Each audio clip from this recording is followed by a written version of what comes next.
What up, y'all? This is episode 9 of It Behooves Me to Say podcast. I don't know why it sounds so echoey. Does it sound echoey to y'all? Because if it does, I can tweak some things. I just didn't want it to be super low this time. Because I went back and I listened to the last playback, and I was like, damn, it sounds like I'm whispering. And why am I whispering in my own house? Is it a killer in this bitch? It's really not. As y'all see that I have a new setup and a new backdrop today. It's just like a little junk wall, some shit that I just threw together real quick. And the reason why is because I noticed that when I went back to watch, like I said, the playbacks, I always go back to look at what I say and do, so I can study it and make sure that it's visible, it looks good, it sounds good, because I don't want to just put out any old thing.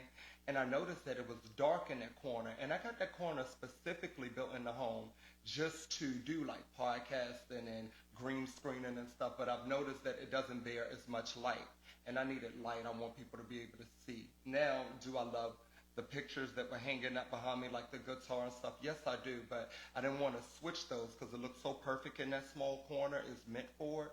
So I just decided to take things that I had from my old apartment when I had my high-rise. I decided to just take things and just make a little junk wall until my backdrop come, which I just ordered because I wanted to say it behooves me to say. Speaking of it behooves me to say, I know that a lot of people probably are joining the live because they want to hear the outcome of what I'm doing with Coach. I did not know how much Coach meant to people until I decided to tell them I didn't know what I was going to do as far as the keeping them a part of everything and moving on with my career, because I got offers to do things that will require me not being around him as much as I want to be. And I feel like either way is almost like a sense of abandoning him, because even if I'm gone for a few months and come back, I feel like I'm abandoning him. And if I had decided to just, you know what, hey, you keep him and for this little short amount of time, I feel like either way he was going to miss me. He'd be sad. And I read a lot of y'all comments. I normally read y'all comments anyway. I want to be transparent about that. Y'all know I'll be in my comment section.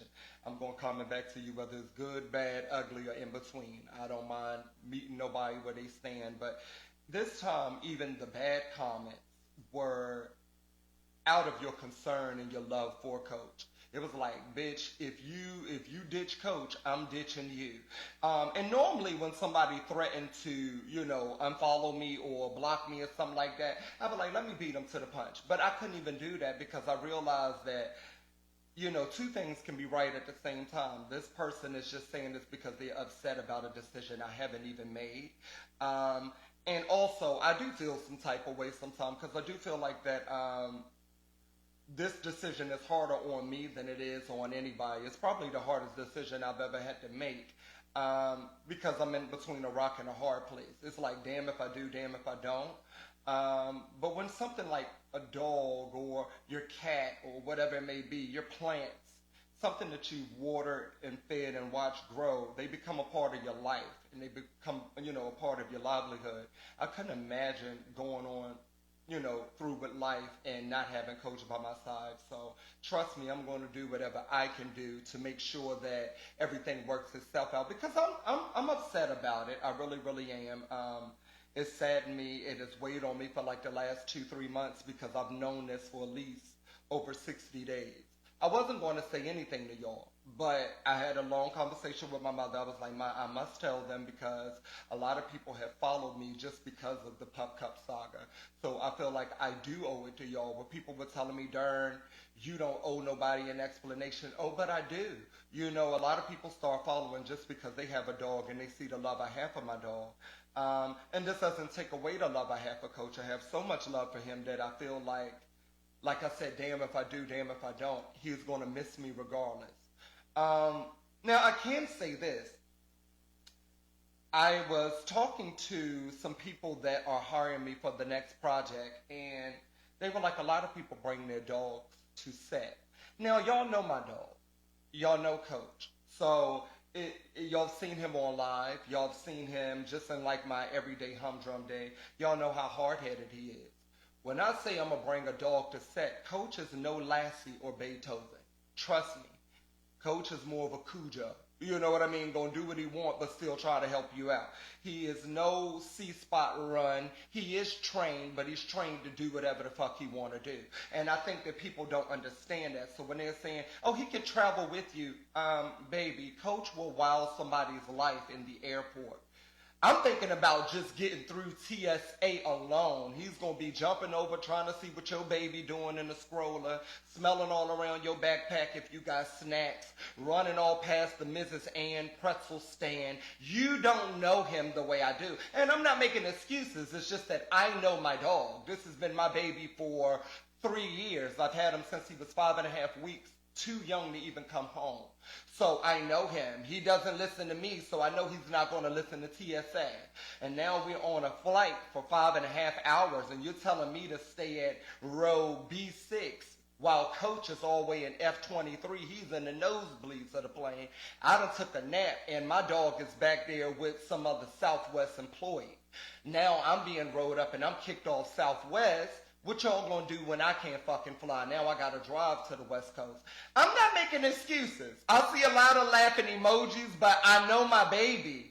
I know him. He doesn't even act right when I'm walking him through my neighborhood.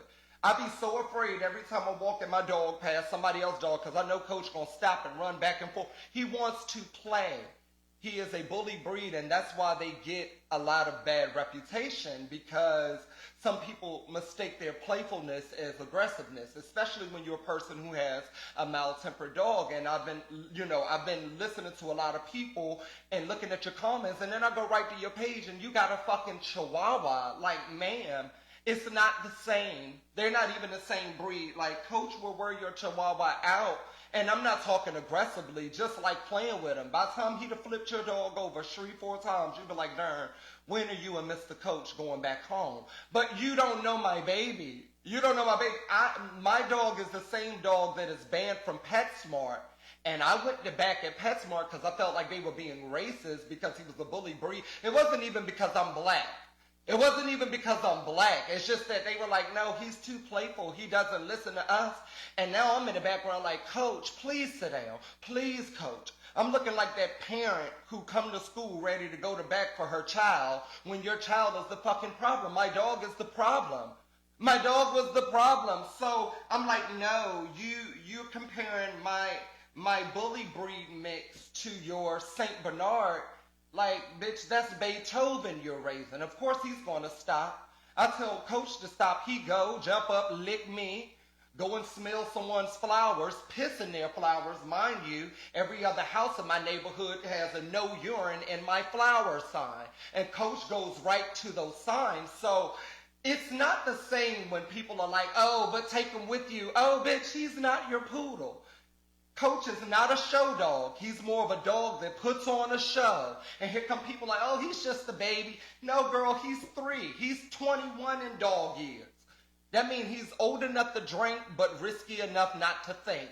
So I'm stuck in between a hard rock and a rock and a hard place. It's like, damn if I do, damn if I don't. And then that brings me to my next conversation. People were like, well, what is your mother going to do? I'm 35.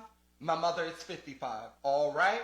My mom is 20 years older than me. At 35, I get out of breath with coach. I'm like, damn, you sent me on a workout. All we did was went to check the mail. So at 55, my mother is like, damn, he's strong as me.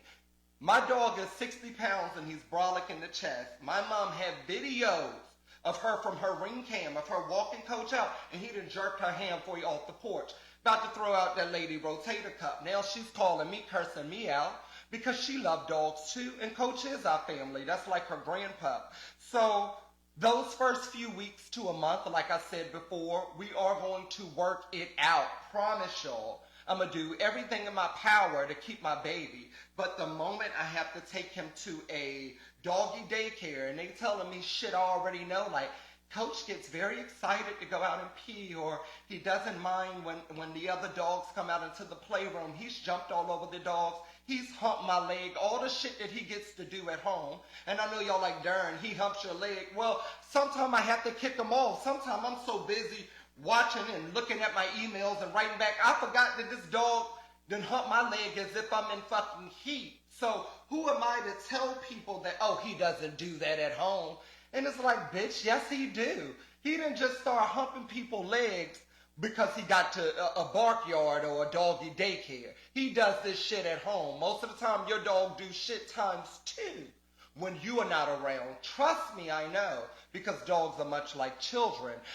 Which brings me to my next statement. There were people who were comparing our dogs to our children. Well, Darren, what would you do if you went out of town and you had a child? Well, it's a no-brainer. My mom is going to be a super grandmom to my child, but she might can't to my dog because, see, my 6-month-old is not going to jerk that lady off a porch. He's also not going to jump up on her and take a piece of biscuit right out of her mouth, or he's also not going to piss in the cage because he's mad because his dad hasn't came back. So it's a difference. My mom can handle a newborn baby. I mean, my mom had 4 children before the age of 22. And we all turned out to be, well, most of us turned out to be pretty good. All right. So with that being said, that's no comparison. But he is a part of our family. So I have seen my brother opt in and say he's going to do some things. My mother have, and one of my good friends whom Coach is very fond of. Woo Woo even said she would help take care of Coach. But the short problem is, bitch, you on the road with me. So, you know, shit like, damn, I would, because Woo Woo also had a dog. Rest in peace to Polo. We love Polo. Polo was actually the reason why I even got Coach. I can't even lie. Some of the reason why anyway, because I just grew in love to someone else's dog, and I saw the compassion she had for her dog, and then my mom got a dog, and I got puppy fever, and I'm like, I'm going to get a dog, and I got a dog not knowing that, damn, right in the heart of me getting such a bundle of joy, I would be asked to travel and also asked to do things that I've never done before. Now, some of your responses to my video and my post was just utterly ridiculous. One girl was like, where there are actors and actresses who bring their dogs on set. I read somewhere where George Clooney, he demands his dog be on set, and if he don't get a chance to bring his dog, he will go off on. I'm like, bitch, I'm not George or Clooney. I'm not George or Clooney. I don't even make the money Mr. Clooney make. I don't got a Clooney bag. I barely got a Burke and fucking Dooney bag. So imagine me going to set. Imagine me telling someone like Spike Lee or I don't know, Lee Daniels or Tyler Perry or whoever it may be out there, shit, A24 or you know the people, what's the guy who do Stephen King or Spielberg? Imagine me telling these people, well, you let Viola Davis bring her cat to set. And they send my ass home. I ain't done, Viola Davis done 1,700 films. I haven't done 0.17 seconds of a fucking film. So can you imagine me sitting back home before my career even start? Like, no. So yes, I am between that rock and that hard place. And I don't want people to ever think that I'm Darren Fleet, the man that would give a dog away. That's the way people were making me feel in the comment section. Like, oh, God, Darren, we used to love you. And then Kaylin Allen from the Ellen DeGeneres show just come and make it even worse. I drove cross country with my dog. Nigga, you were working for fucking Ellen. You had a family. I don't know these people on set. Ellen had already reached out to you. You got a chance to dance and back that ass up with Twitch. You could bring your dog. Ellen looked like she loved dogs. LGBT people love dogs because a lot of us don't have children. I'm pretty sure Ellen and her lovely lady lesbian lover have about 4 fucking dogs. I'm pretty sure Ellen even got the same cut as one of her dogs because that's what white women like to do. They like for them and Trixie to have the same damn cut, especially the ones who shop at Walmart and want to ask for the damn manager. I'm like, damn, did you know that you and your St. Bernard are sporting the same fucking crew cut? You got the left piece over the eye and so does your damn dog. I can't tell you from Trixie, bitch. This is, yeah, y'all Mary-Kate and Ashley Olsen. Twin, where have you been?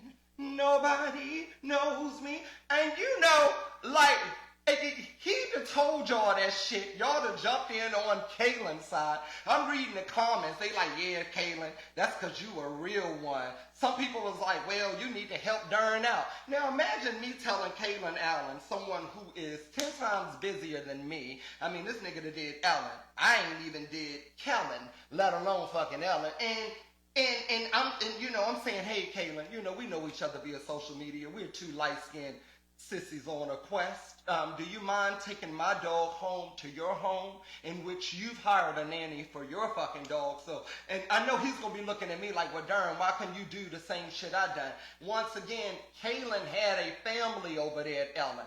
Lesbians love dogs.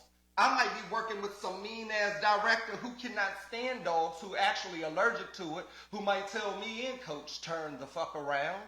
They will. They will. I was scared to even ask these people because people was like, darn, why would you ask the directors? I don't ask them shit. I'm scared of the directors. I'm scared to piss them off. I'm scared to sneeze after they say quiet on set. I'm scared to go outside and get a blunt break. And y'all know I like my blunts. I'm scared, y'all. This is my first time in. I don't know where, I'm not Kaylin. Kaylin can go on the set. This nigga that work for Ellen. Ellen tell motherfuckers what to do on the set according to motherfuckers on the set. So, Kaylin probably can just come through in them little white boots and do a twinkle toes, turn a fucking round, and make everybody agree to Kaylin. I don't even got that. He got like this LGBT sprinkle behind him that I don't got. You know what I'm saying? Like, my gay got some dust on it. It's just like them trophies that sit in the back of your closet, them participation trophies where it got a baseball player swinging at a ball that ain't coming that say Little League. That's my gay. His gay is more like, in the back of Beyonce videos and sitting down with Tina Knowles sipping tea and shit and partying with Ellen. That's not my gay. So my gay can coach work and stay here, might get me cussed the fuck out, where Kaylin's gay might be like, you know what, we love you and we love you so much, we're going to allow you to bring your dog. My gay be like, yeah, I know that nigga got a pit bull. And I'm like, yeah. Then I pull up and then that nigga got a pit bull. So it's just, it's levels to gay. It's levels to gay. Right. Like I just discovered that in gay years, I'm 112. After the age 25, bitch, we age like dogs to pumps. They be like, not that old ass sissy. You should see the shit that they say about me in them LGBT chat rooms. I've read it. Darn old ass. That nigga can't even do a toe touch no more. And I can. I can do everything young queens can do.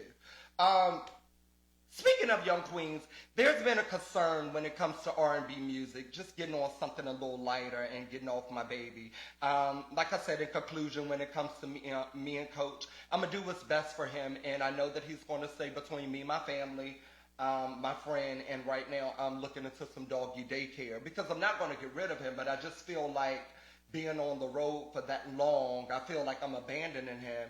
And it hurts me. It really, really does. And it affected me and it affected my work. And it's affected some of my relationships with people because I've been not answering the phone. I've been not wanting to be bothered because I didn't know how to communicate that. And after my mom saw my post last night, she called me personally this morning. She was like, well, what would make you think that we're going to make you just give them away? We're all just pitch in. But I didn't want to say anything because I'm not a person that knows how to communicate when I'm upset. I just rather not communicate at all.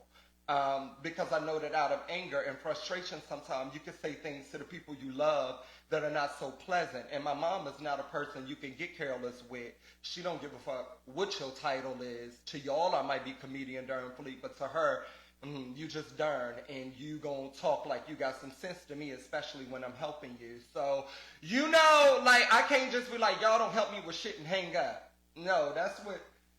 no offense, white people, but that's what their kids can do. Mom, you don't help me with shit and hang the fuck up. If I said some shit like that, my mother would block me. She'd be like, you know what, I'm not going to help you with shit. Keep that same energy, nigga. So, I'm like, shout out to my mom. She's definitely doing the best she can do. And my family, shout out to them. My brother is pitching in to help my friends. So, I'm excited. I'm excited about embarking on this new journey.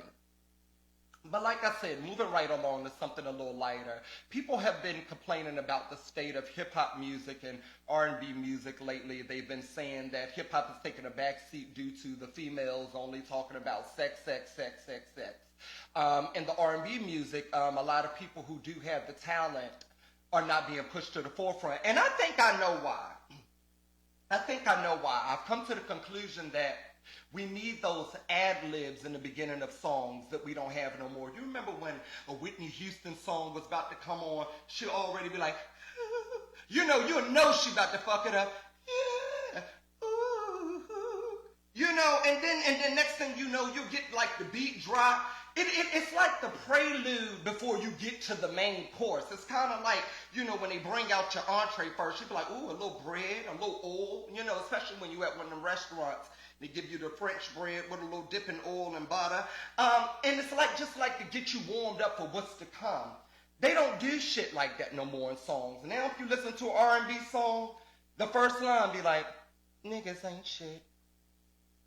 Bitches ain't shit. I mean, it just come off and tell you it's like a Tubi movie. You ever see the movie titles now on Tubi? It's just be like, my baby daddy fucked her, and now me and her got beef. That be the name of a Tubi movie. So the R&B music now gets to the point. They want you to know right off back, this song is about niggas ain't shit.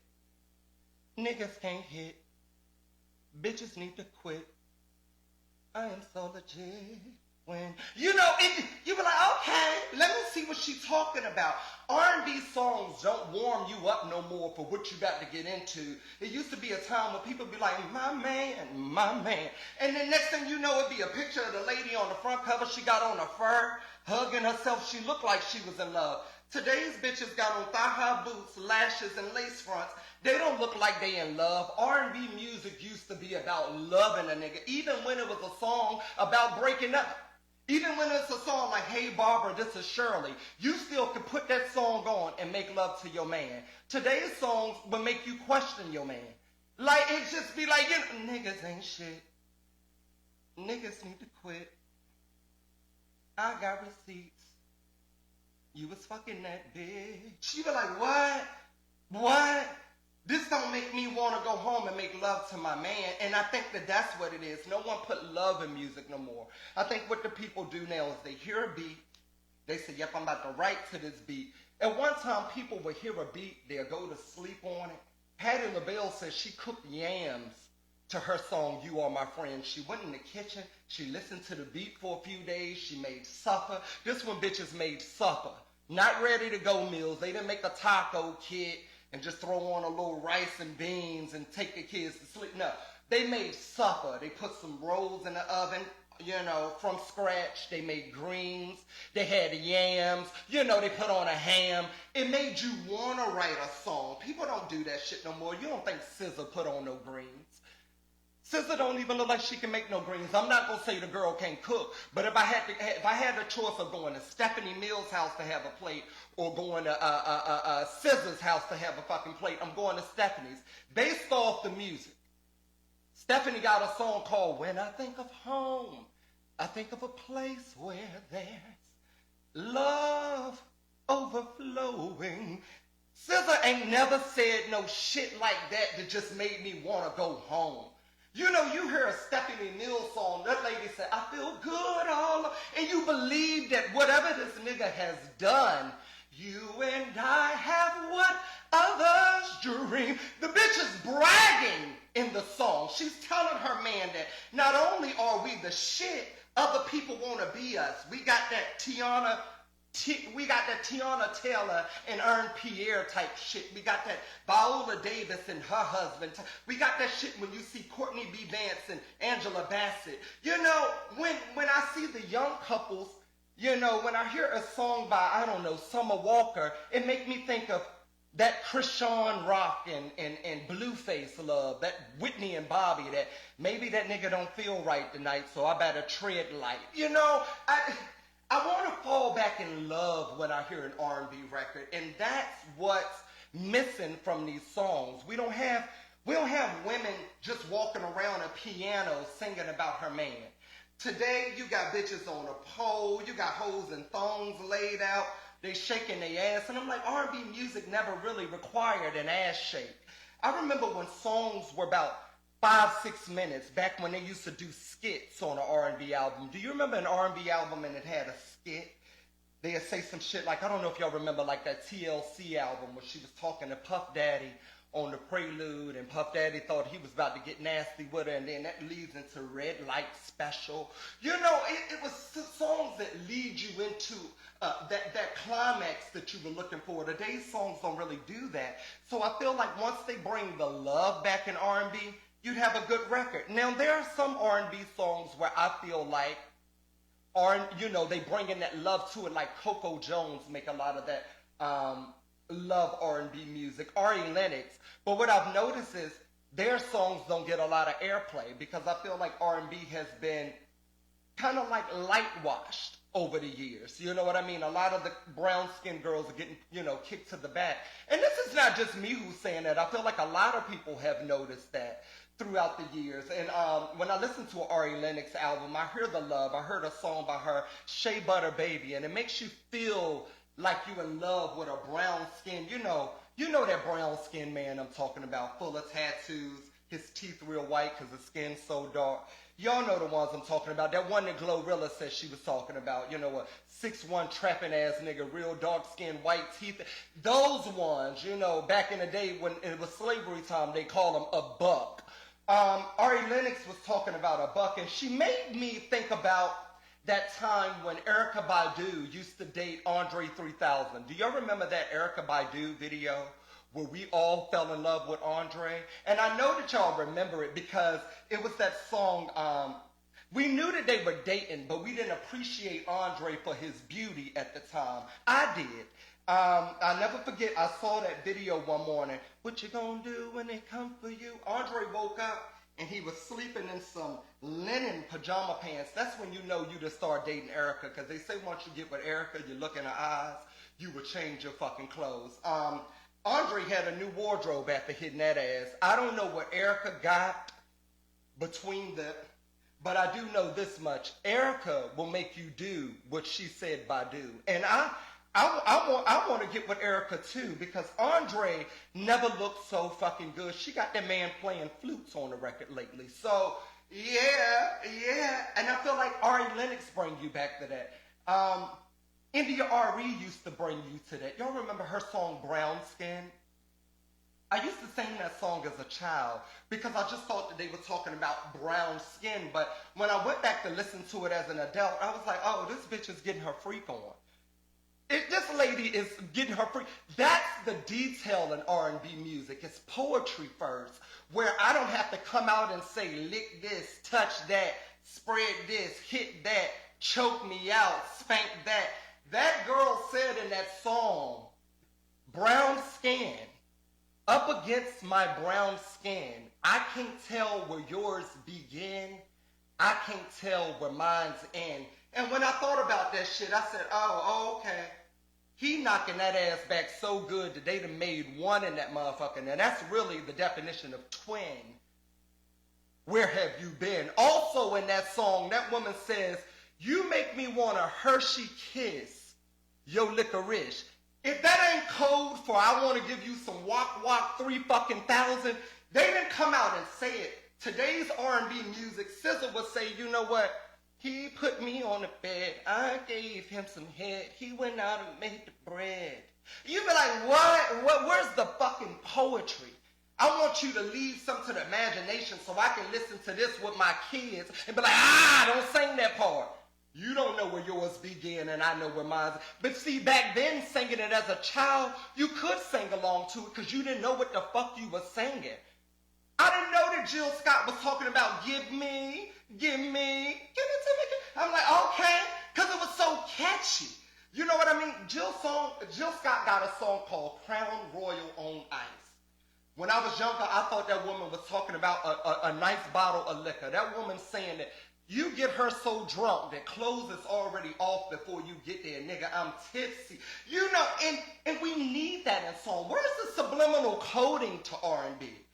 Where's the tell me something good? Ashaka and fucking Rufus. And y'all know what I'm talking about, but people didn't come out and say, get on your knees, ho. Make it twerk, ho. Make your knees touch your elbow. You know, they had subliminal coding so you can ride down the street with your kids and you can sing the shit because you knew your kids didn't know shit about brown skin.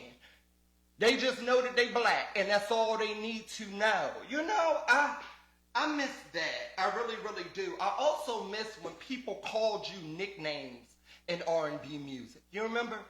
You remember, like, especially that 90s R&B music when somebody called you a tenderoni. They ain't even say tenderoni, tenderoni. Drop the fucking jaw so you can drop your fucking draws by the time I get off. You know, they don't call you tenderoni no fucking more. Now they calling bitches twin. That's why you can't get no draws, because a woman don't want to be called twin. A woman don't want to be told that she look like you. Twin, where have you been? That ain't no shit that's gonna get no bitch draws over the age of 30. First and foremost, I'm not your twin. I've seen your mother's other children. I don't look like your sister. Let's start there. Second of all, I'm not your bitch. I'm not your down-ass back. I'm none of that. None of the nicknames. Call me a tenderoni. That's what I want to be. Do y'all know?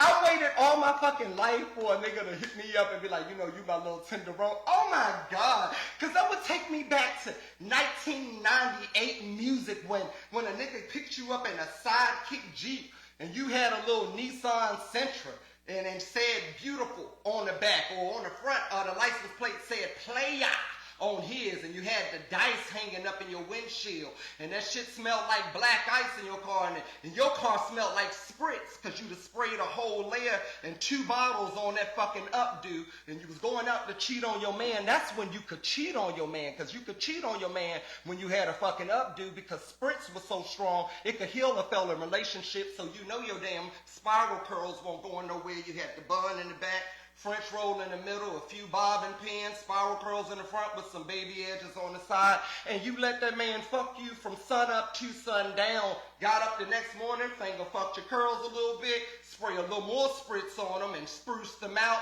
Girl ain't no shit. You done already got that ass rocked all night long at H-Town. Somebody rockin' my new. You know, it's a good shit in life, you know. People can't even cheat no more. You can't cheat in the lace front. That nigga get too excited, he pull your whole fucking damn scat past your neck. Now you looking stupid. Now you going home with a sun visor wig on. You had to put that shit back on like you wearing a goddamn helmet. Your husband like, what happened to you, Tamika? Now you gotta make up some lavish ass lie while a transfer truck flew past your ass on Highway 95 and the wind was so gusting, it switched your wig up with it. Oh, Tamika, you could have came up with something better than that. You go back to that 1998 bottle of Pump It Up, sold in every Dollar General, Walmart, Target, or Family fucking Dollar. And also you can get it from Dollar Tree if you didn't have enough money for the on brand. You can get that off brand, and it was called Spritz. Spritz came in a pink, black, and white bottle. That shit will freeze your fucking scalp so hard. That shit will freeze your ears. You ever had to pull your ears from the side of your head with Spritz? That's the power of 1998 relationships. And a lot of people don't have that in music no more. They don't even got music no more that allow you to wear an updo. You can't wear no goddamn updo to Summer Walker. A Summer Walker soundtrack with an updo, bitch. Music ain't nothing but damn it 2 minutes long. It used to be a time where you could sit in the salon and cut on a whole Mary J. Blige CD while a bitch do your box braids to the whole Mary J. Blige CD. She stop in the middle of your head and go and cut it up on You Know That You Remind Me. Everybody in the fucking barbershop doing the butterfly. Yes, it do. You know, that was the time. You don't have music like that no more. You put on a fucking album, the album is done in 30 minutes. A song ain't number 2 minutes and 12 seconds. You still got 7 more rows of cornrows to do on this bitch head. Now you looking for another album. I tell you what you do. You go back and you pull out an old TLC, Crazy, Sexy, Cool, or that Usher first album. You know, I don't give a fuck if you do 8407. That was one of my favorites, too. You go and pull out one of them old school. I don't even care if you come a little newer school. You can pull out Keisha Cole's Just Like You. And I promise you, everybody in your shop will have a sad story. You remember bitches used to get together and share sad stories over R&B music. You heard somebody singing some shit. You heard Mary J. Blige say, it's too bad. It's too bad. You start showing bitches in the shop a nigga name you had tattooed on your titty. Yeah, I had to leave Keem alone. Cause it's too bad. Yeah, he bought a whole damn a woman came to my doorstep with a son that looked just like him. I know what Mary J. Blige when she said, He was disrespectful. Bitches can have conversations and relate to the music. I can't relate to stripper music because I've never been a stripper. I don't know how it feels to get off of work at 3 o'clock in the morning and go to the Waffle House in the same shoes I just scuffed my knees in and give the Waffle House employees $6 and ones for a fucking tip, because ones is all you get when you're shaking your ass a little bit. And I just don't know that nightlife. You know, I don't know that nightlife. I don't know the nightlife of a nigga recording me on live telling me to get out his house after he done hit it. You know what I'm saying? That ain't my life. I grew up in that time where Mary J. Blige was telling people what to do in their relationship. You know? We don't have no Mary J. Bliges no more. And the closest we got to Mary J. Blige is a SZA record. Really, SZA tell us shit like, I just killed my ex. Not the best idea. We like, yeah, bitch, now you're going to be on Snap. No, we want some shit to just make us ride down the street, cruising down the street, in my Nissan Altima, windows all black, dice in the mirror with my tassel from my graduation cap again. Y'all remember how y'all used to do it? Decorate the you know, so we don't want to go to fuck the jail. No, I'm not killing my ex. No, bitch, maybe slash a tire. You know, I pull a Jasmine Sullivan. I'll bust the windows out your car. But I'm not about to kill you and then kill his girlfriend too. They gonna know it's me. No, bitch, I don't do any. I'm not gonna be on For My Man. SZA wants your ass to be on For My Man. No, I'm just at least trying to get a mug shot. I'm gonna come home the next day. I can be on, you know, First 48. I almost killed him, but I didn't. You know, so music has changed. Music has changed. And I can't say that it's changed for the worse. I think it fits today's relationships. And we see today's relationships. We've seen the Baby and Danny Lay. We've seen, like I said, Krishan Rock and Blueface and Keke Palmer and her ex-baby. So we see how today's relationships can go. And I think the music is just reflecting today's relationships. But I like that 90s R&B love. You know what I mean? I like that you know that nigga ain't shit, but you still gonna give him some anyway because it's good. You know what I mean? Like, I like that songs where girls will write poetry. You remember y'all used to write poetry to yourselves in the 90s? Everybody thought that they was a poet after Poetic Justice and Jason's fucking lyric came out. Y'all was writing to niggas in jail. You and me together. Forever. Nothing feels better. I'm waiting on you until the day you get out. And you can help me spend my cheddar. Y'all used to say shit like that. Then you would kiss the envelope and spray that damn Windsor or Japanese Blossom perfume from the 90s, anything cucumber fucking melon, and send it all to a nigga in jail. So I want music that's going to make me write poetry to a nigga. And that wasn't even poetry, bitch. That was rhyming words. Y'all saw Poetic Justice, got y'all some box braids and started rhyming up words. Next thing you thought, you were Maya fucking Angelou. Bitch, you barely Maya and Cisco, let alone Maya Angelou. But we let you do what you wanted to do because we loved you. Speaking of love you, I'm coming to see y'all September the 12th, live in Pittsburgh, PA. I'm going to be at the Comedy Bar. It's going down September the 12th, Pittsburgh, PA. And September the 13th, I'm in Detroit, Michigan. Also live at the Comedy Bar. Cannot wait to see you, Detroit. And also September the 20th and 21st, I'm in Chicago, Illinois. Also live at the Comedy Bar, which brings me to my last piece. I opened up a coach. And I'm going to close with him. I'm doing a charity event when I get to Chicago called Save the Pit Bulls. It's called Save the Pit Bulls because if you know like I know, they get a bad rep. So that means everyone who wrote something underneath my column and that post the other day about me getting rid of Coach, we need to save the Pit Bulls. We need you there.